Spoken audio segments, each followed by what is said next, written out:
Some adventurers overpower their enemies. Others outthink them. But fairy tricksters, they win by being impossible to pin down.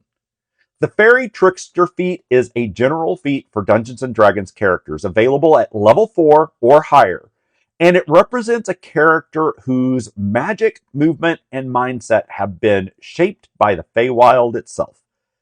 This isn't raw power. This is mischief as a weapon. First, you gain an ability score increase, boosting either Dexterity or Charisma by 1, up to a maximum of 20. That alone makes this feat incredibly flexible for rogues, bards, rangers, warlocks, and any spellcaster who thrives on agility or social manipulation.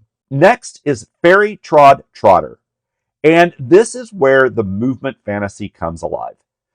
Whenever you take the disengage action, difficult terrain no longer slows you down for the rest of your turn.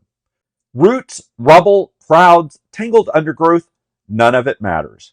You slip away like you were never there. For skirmishers and hit and run characters, this is huge. But the real star of the feat is Flustering Strike. When you hit a creature with an attack roll, you can force that target to make a wisdom saving throw.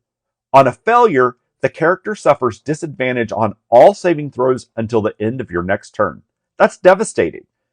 It sets up spell combos, locks enemies into control effects, and turns teamwork into a nightmare for your foe.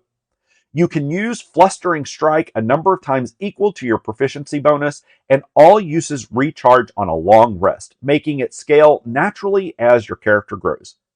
Narratively, Fairy Trickster characters don't just fight, they confound. They distract, taunt, dazzle, and vanish, leaving enemies second-guessing every move. If you want your character to feel clever, elusive, and just a little bit dangerous in the most Fey way possible, this feat delivers. In our next video, we'll leave the Feywild behind and turn our attention to elemental power and ancient bargains as we break down the genie magic feat in Forgotten Realms: Heroes of Faerûn.